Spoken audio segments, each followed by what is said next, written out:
आवाज आ रही है?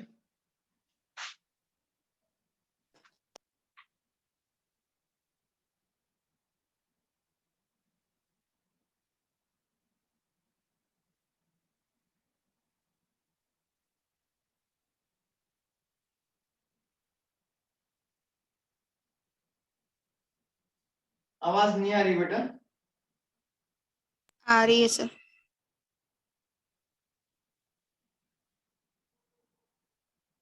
कुछ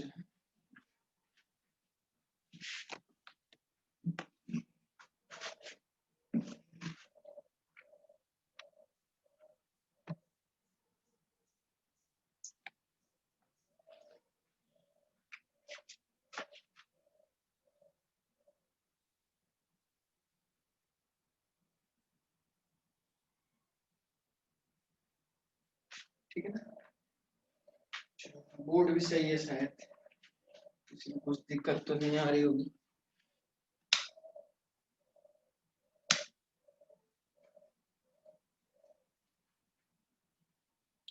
ओके, तो सॉलिड स्टेट कंप्लीट हो गया है बच्चों पहले से। आज हम लोगों को बस मैं एक बार और सॉलिड के बारे में आपको रिवाइज करवा दूंगा, है? बहुत सारी टाइप्स ऑफ प्रॉब्लम्स आप लोगों ने की होगी। मैं एक इसमें नई बात आप लोगों को बता देना चाहता हूँ।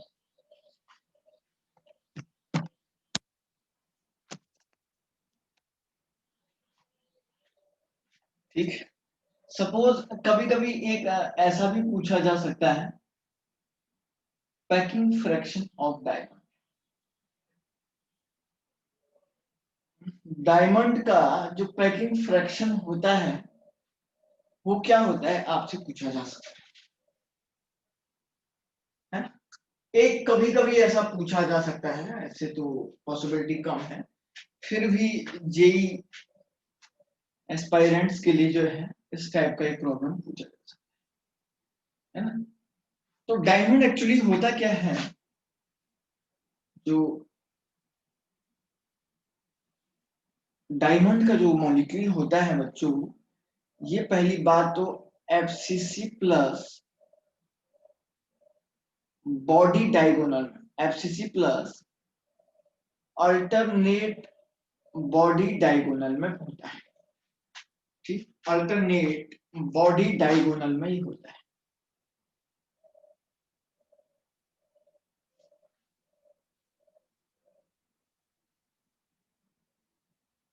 FCC plus alternate body diagonal में ये होता है। जरा देखो बच्चों, प्यारे बच्चों, इसमें सबसे पहले अगर आपसे कहा जाता है पैकिंग फ्रैक्शन अगर इसका निकालते हैं, z effective into 4/3 pi r cube divided by a cube, this is the volume of unit cell. बहुत ही सिंपल बात ये मैं आप लोगों को बता रहा हूं। अब क्या होता है जरा ध्यान से देखो, अगर मैं इस डायमंड का जेड इफेक्टिव निकालता हूं बच्चों, तो कैसे निकालते? एफसीसी का मतलब 4 एटम होगी प्लस अल्टरनेट टेट्राहेड्रल वॉइड्स, मतलब 4 होते हैं टेट्राहेड्रल वॉइड्स, 4 में से 2 ही में होंगे। ओवरऑल किसी बॉडी सेंटर, किसी यूनिट सेल में कितने बॉडी डायगोनल होते हैं? 4 होते हैं। 4 में से 2 ही बॉडी डायगोनल पे अल्टरनेट है ना, पहले भी बताया था अल्टरनेट का कंसेप्ट। ओनली 2 मतलब 2 बॉडी डायगोनल पे ही टेट्राहेड्रल वॉइड्स होगा। तो ओवरऑल 8 टेट्राहेड्रल वॉइड्स होता है। एक बॉडी डायगोनल में 2 टेट्राहेड्रल होता है, तो 2 में कितना होगा? 4 होगा। ठीक है ना? इट मीन्स यहां पे थोड़ा शॉर्ट में लिख देता हूं, it means only 2 body diagonal at 2 body diagonal. थोड़ा सा हो गया, कोई दिक्कत नहीं, आप समझ जाइए, है ना? तो क्या होगा, 4 इंटू 1 इक्वल टू क्या हो जाएगा? 8। तो जेड इफेक्टिव इसके लिए 8 आ जाएगा। नहीं समझे क्या? बहुत ही सिंपल लैंग्वेज है। आप ये बोलेंगे सर आपने ऐसा कुछ बोला था, जरा देखिए ध्यान से, ये एक यूनिट सेल है, इस यूनिट सेल में देखो प्यारे बच्चों, इस कॉर्नर से देखो, इस कॉर्नर से अगर मैं यहाँ पे एक लाइन खींचूं तो पीछे से आगे वाली जो लाइन होगी, इस लाइन को बोला जाता है बॉडी डायगोनल। इस लाइन को बोला जाता है बॉडी डायगोनल। और एक बॉडी डायगोनल में दो टेट्राहेड्रल वॉइड्स होते हैं। I repeat my point, each body diagonal contain two tetrahedral voids. समझ रहे ना? तो आप ये समझ जाइए बच्चों, एक पार्टिकल कॉर्नर का ये है, दूसरा पार्टिकल ये बॉडी के सेंटर का पार्टिकल है, लेकिन एक टेट्राहेड्रल वॉइड्स यहाँ पे होगा, दूसरा यहाँ पे होगा। जरा मैं ध्यान से देखो, लास्ट टाइम पे जब मैंने आप लोगों को टेट्राहेड्रल वॉइड्स की बात बताई थी, टेट्राहेड्रल वॉइड्स की बात बताई थी, कैसे बॉडी डायगोनल में होता है, तो बताया था एक इस साइड बताया था, एक इधर बताया था, यही बताया था क्या? ऐसा ही तो बताया होगा। अब देखो क्या होगा, यहां से मान के चलिए this is the a and this point is the b, the distance between a to b, you have to find the value of distance between a to b, है ना? देखो बच्चों, ये कोई ए पॉइंट है और यहां से आपके पास कोई एक पॉइंट बी है, और ये बॉडी के सेंटर का पॉइंट है, और ये सर या मैं लीव करके ज्वाइन कर रही हूँ, आप मुझे ऐड करना। ओके।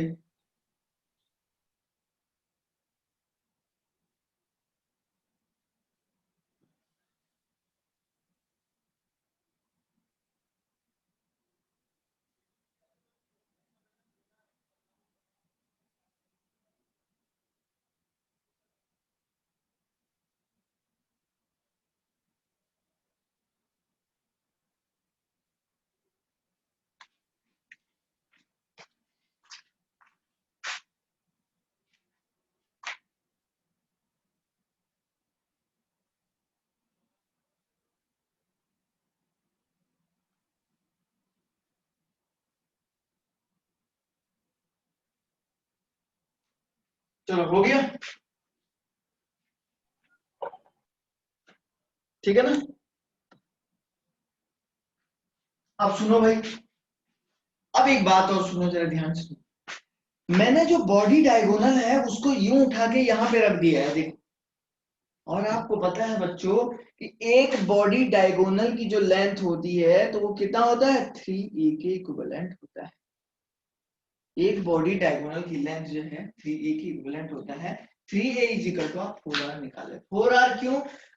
उस टाइम पे देखो, ये कॉर्नर का पार्टिकल है, ठीक है ना?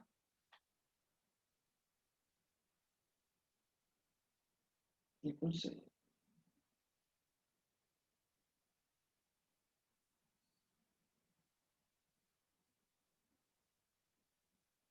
ऐसा बना दो।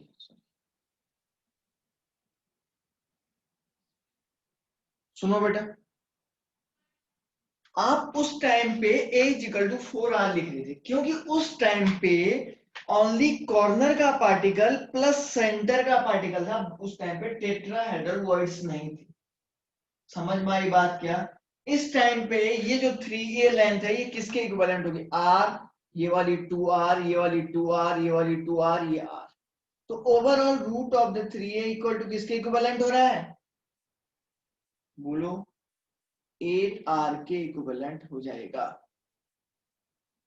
8r के equivalent. So finally the value of a equal to 8r upon root 3। तो a की वैल्यू ध्यान रखिएगा, यहां पे मुझे a की वैल्यू निकालनी है। इस a की वैल्यू a इसके इक्विवेलेंट आ जाएगी। जिस स्टूडेंट को समझ में नहीं आया वो दोबारा पूछ सकता है, इंपॉर्टेंट भी है ये थोड़ा बहुत, मान के चलो। रख दे वैल्यू, देखो z इफेक्टिव कितना है, z इफेक्टिव इसका है 8 into 4/4 into pi into r cube, 4/3 है तो 3 into a cube, a cube मतलब ये वाला है ना, 8r अपॉन रूट 3 का। 8 into 4 into r pi into r cube into ये ऊपर चला जाएगा, समझ जाइएगा सीधी सी, √3 divided by 3 into 8 into 64 r cube. थोड़ा सा मैंने इसको पूरा नहीं लिखा है ना, समझ जाइए 8 का अगर आप क्यूब निकाल रहे हैं तो ऐसे ही तो होगा, है ना। अब क्या होगा बच्चों, यहां से इसको कैंसिल करो, इस 8 से 8 को कैंसिल करो, इस 4 से इस 3 से इस 3 को कैंसिल करो, इस 4 से इसको करिए तो जरा कितनी बार हो रहा है, 16 टाइम कैंसिल हो जाएगा। तो ये तो पाई √3 divided by 60, this is the packing fraction of the diamond.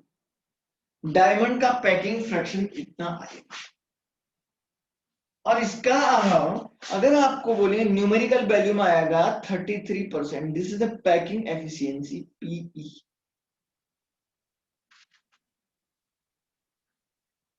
आया समझ में सभी को, अरे बोलो। Yes sir. है ना,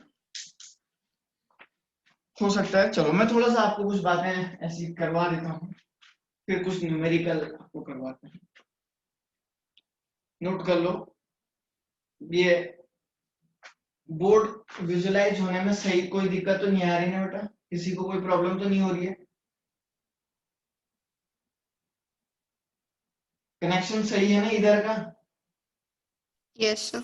हेलो हेलो सर। क्या बोल रहा, हेलो सर, रुक रुक के चल रही है बार बार।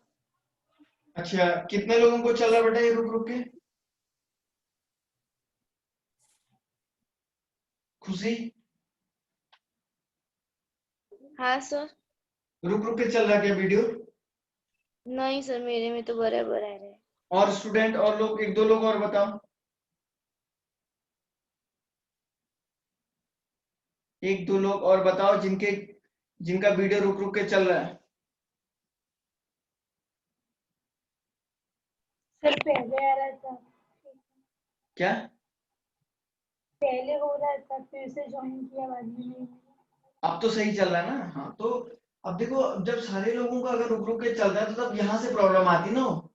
अब एक आध लोगों का आ रहा है तो कहीं ना कहीं वो आपके पास होगा बेटा। एक काम करो, जिसका रुक रुक के चल रहा है वो एक बार लीव कर लो, लीव करके देख लो, फिर से दोबारा ज्वाइन करना, है ना, लीव कर लो, कोई दिक्कत नहीं है, ज्वाइन करना फिर से। लीव करने से पहले मुझे बता देना, बस ध्यान रखना, वरना तुम लीव करोगे मैं इधर ही रह जाऊंगा, तुम उधर ही रह जाओगे, है ना। चलो चलिए थोड़ा सा और आगे बढ़ते हैं बच्चों।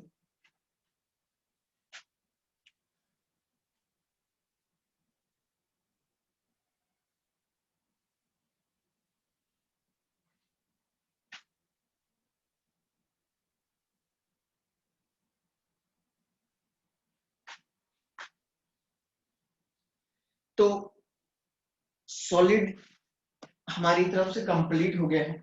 अच्छा इसमें एक चीज और है बच्चों, डी स्पेसिंग है एक टर्म, वो एक्चुअली जे एडवांस से ही रिलेटेड है, फिलहाल तो मुझे नहीं लगता डी स्पेसिंग निकालने को बोलता है। Interplanar distance between two atom, दो एटम के बीच में अगर इंटरप्लेनर डिस्टेंस निकालना है तो वो फिलहाल अभी उसको पढ़ना, और एक और छोटा सा टर्म है मिलर इंडसिस, मुझे नहीं लगता कि वो फिलहाल पढ़ने की जरूरत है ना, आपके सिलेबस में भी नहीं है वो फिलहाल, तो वो थोड़ा सा जो है ना, जे एडवांस में पूरा आ जाता है उसका पार्ट्स, तो फिलहाल उस पर टाइम वेस्ट नहीं कर रहे तो सही है।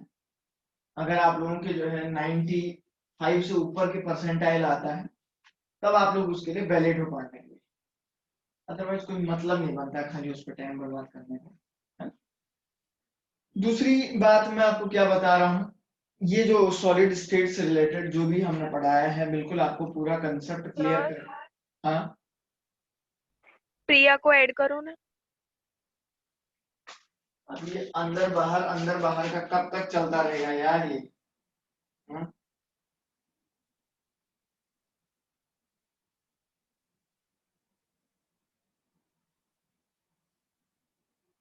जबरदस्ती भी आप लोग लीव मत करिएगा।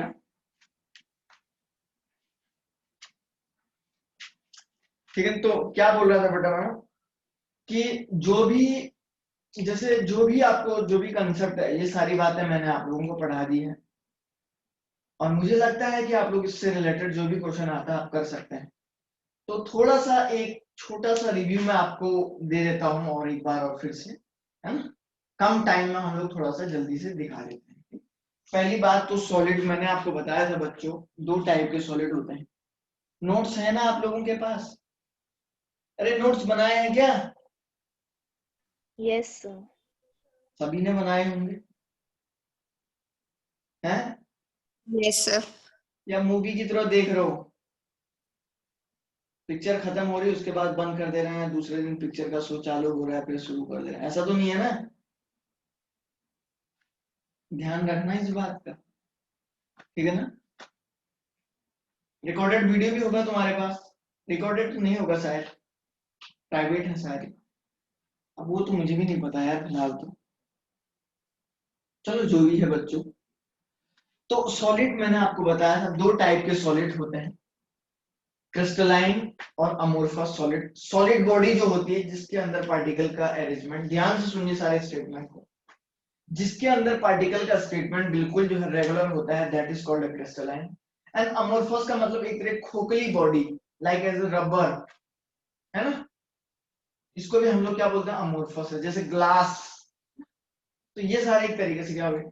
मैंने उसके बाद जो है मॉलिक्यूल के फोर्स ऑफ अट्रैक्शन के बेस पे बताया था, डायमंड एंड द कोरंडम दो टाइप के सिलिकॉन कार्बाइड जो है दोनों के दोनों कोवलेंट सॉलिड हैं।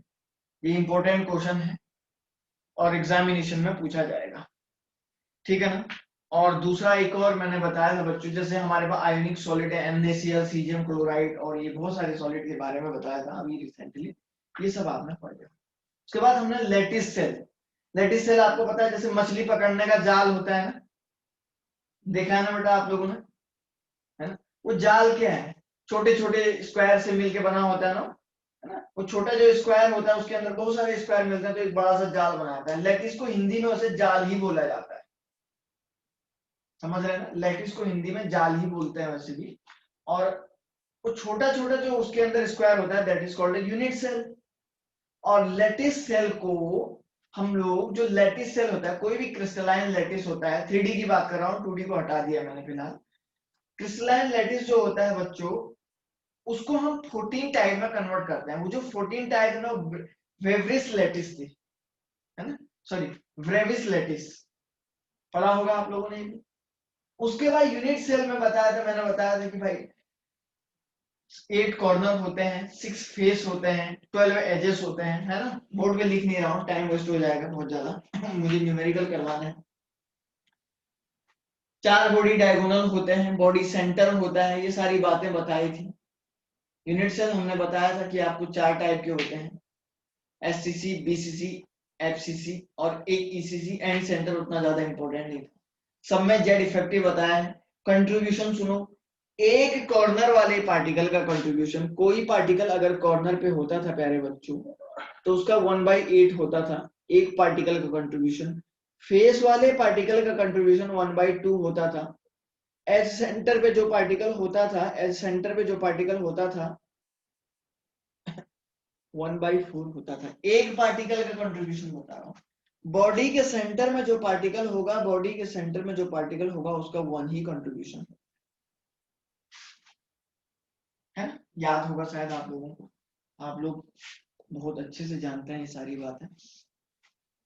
अब क्या हुआ, जेड इफेक्टिव निकालना। जेड इफेक्टिव का मीनिंग हो गया number of atom per unit cell, number of atom per unit cell, ठीक है ना? एक पर यूनिट सेल में नंबर ऑफ एटम निकालने के लिए आप लोगों को जेड इफेक्टिव निकालना पड़ता है।